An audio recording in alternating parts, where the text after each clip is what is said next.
Hey guys, okay, we're back again. It's been about a week or almost 2 weeks since the last update, and the plants are growing in pretty good. I've moved a couple of things around, cleaned the pipes, and I'm gonna show kind of just how things are growing, and well, also um, this was the first day when I did my water change last night. It's the first time that I dosed it because some of the plants started looking a little bit pale.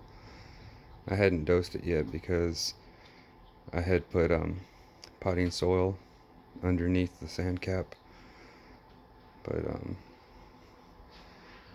things are coming along. No big algae issues or anything. Doing okay. So see, we got mostly greenery in the front, and some of the grass has started. If you can see, a couple little sprouts right there. So the grass is starting to spread.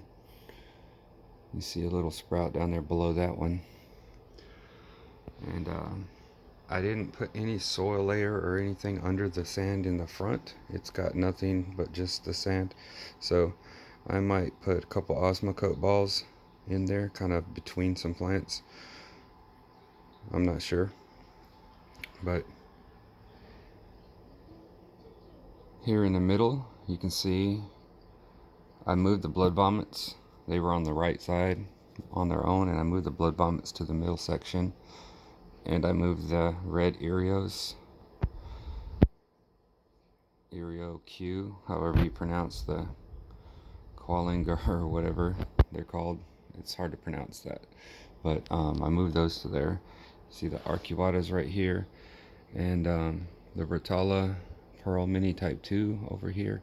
I'm probably going to take the front clump out and just leave the other back clump and see if I can put something shorter here. Maybe just a little gratiola for some green. While these are coming in, the few Arcuatas over there, I'm going to give them a little while longer, then I'll knock all of them down pretty short and let them grow back bushier. The Ludwigia grandulosas are growing in pretty good. You can see them back here.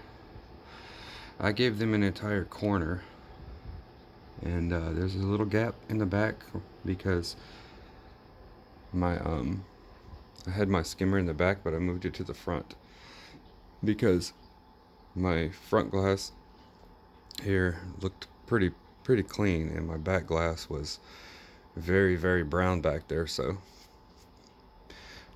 I'm not used to putting the glassware in the front like that, but it's cool. It's not really bothering me. But I'll put it in the front so that to kind of try for the circle flow like this time. And it looks like it's working because I'm seeing a lot of bubbles and purling on plants in the back right that I don't usually see so much. So that looks pretty good. So this little space down here, I'm not sure. I need to put something right there. If I get some more buse, I might just put like a couple little rocks there with some buse all between it to complete that part, because it looks a little bit funny, the gap right here, but it's cool. And my little cryptoneri back here, I might move it because it's hidden. It's kind of in the shade. So got the little Sophias right here, a couple of Ludwigia senegalensis stems that look like they might not even grow.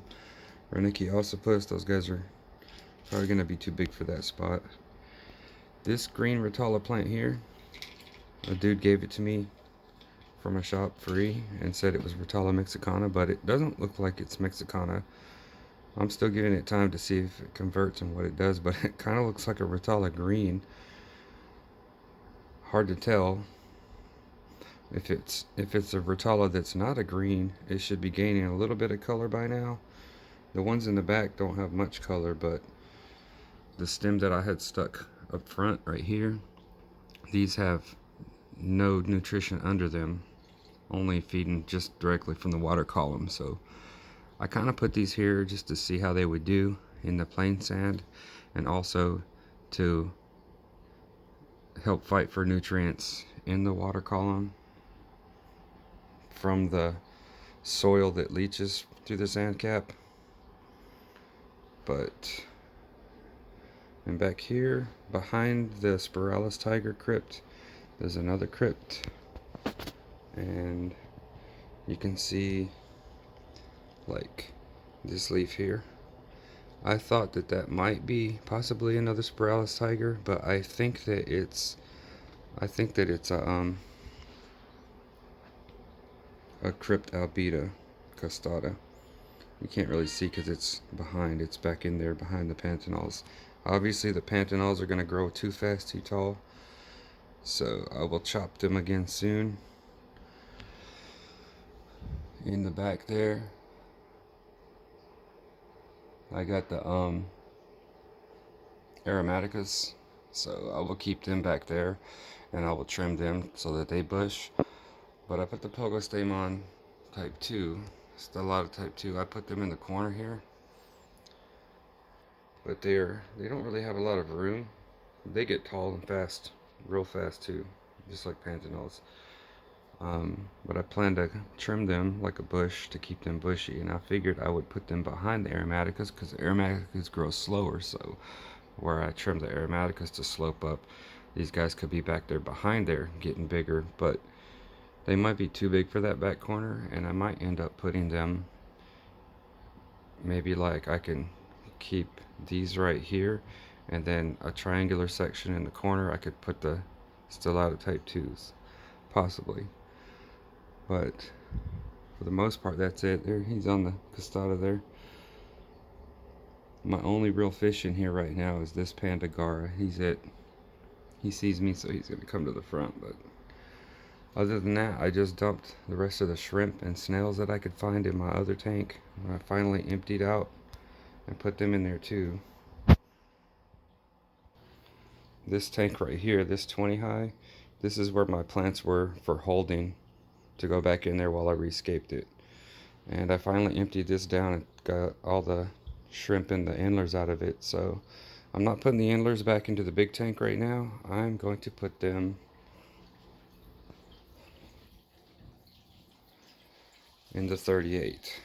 I put the endlers in the 38, so they're real tiny, but you can see them. So now the endlers are in here. There's tons of endlers in here with the rummy noses. So they'll be happy in here. And this is my 38 low tech. So that's how that's looking. Doing pretty good. And you can see right here the big tank, just kind of a walk around to show the shape of it. It's coming together pretty good. I'm not sure how well it will do as far as the plant mass and size in accordance to the shape of the rock mounds that I put. I tried to place them high enough up, and the substrate in the back is high, so that when I trim down the plants that they will just sort of complement it like a ridge line. So we'll see how that goes. Sorry about the shakes. This is the 20 long here that we've been setting up. We've been doing things to it, changing it up. I put a air line going around here by the intake tube of this aqua clear. This is for because no matter what I do, the flow kind of goes this way and dissipates, and the rest of it stays more like not really moving on the top. So what we did was we took the lid of like a whipped cream container or sour cream or something and cut the middle out, and we put that as a ring for free space or feeding or whatever, or the cats to drink out of, and this one here so we could have duckweed around here to help soak this up. It's been rescaped a couple of times, but this is going to be for axolotls. So I am going to be taking this out, and we're going to put like a couple little sponge filters in there. We're going to put a terrarium type lid on top, a screen top, and a little fan blowing to help keep the temperature cool because it stays about 71, 72 degrees or so, and axolotls need slightly lower, so all you need is a tiny little fan blowing. So we're just gonna get like some type of a smaller clip-on fan or something that you put on top, like little tiny fans that blow in, and that's all you really need to keep it cool there. This will be for axolotls. A lot of the plants are like hit or miss or temporary right now. So far we just threw a bunch of shrimp in there, and it looks a little dingy in there, but I mean it looks cool too because of the duckweed. The duckweed swirling around makes a nice kind of a kaleidoscope effect. This light, the white light right here, looks a little yellow in here because the big new piece of wood in there is turning the water brown. So that piece of wood is cycling, but the the plants and the rocks and the mosses and buces and stuff, they are all from the previous setups, so they'll help cycle it too. But we'll have to kind of like cycle the sponges when we get the sponge filters for it. And I'll probably take the duckweed out later, or we'll leave it, just depends. But what we probably do is, if we have a sponge filters and we want to still do duckweed, we could always have a sponge filter where the bubbles are coming up through something like this, and we could feed through that. Just depends, we're not sure yet. So this will be for axolotls. And I got 2 bags of Purigen that I just regenerated with the bleach and water, and now I've got them dechlorinating. And when I'm done with that, I'm just gonna drop those 2 pouches in there so that they can help clear up the tannins from the wood. So Purigen works really good if you have water that's turning yellow and brown from wood. All you need is like a little pouch of Purigen in your filter. And if you don't have room in your filter, just throw it on the ground in a high flow area, or throw it behind some plants or something. Okay, the blue light just clicked off on this one, and the red light already clicked off, but I turned it back on. This is the red light only, but anyways, that's how things are going in here. That's how things are growing in, and plants and everything doing good. I'm not putting endlers back in here. I'm still not sure what I'm gonna do with that. I'm gonna give the shrimp a while to make their home in here and breed and spread, and give the snails time to do the same thing. And I got 1 Pandagar in there. I'm not gonna get any more because they're like 13, 14 bucks a piece, and I've gotten about 4 or 5 of them over time. And this one dude is the one who's always the one left. And I'm probably gonna just put like a little gold ram in here, maybe just 1, and then try to figure out some type of schooling fish to go in here too. And let's see how this scape does. So that's it. That's the update on this. It's just a lot of information. And the new 20 long, the axolotl tank, old materials, just rearranging.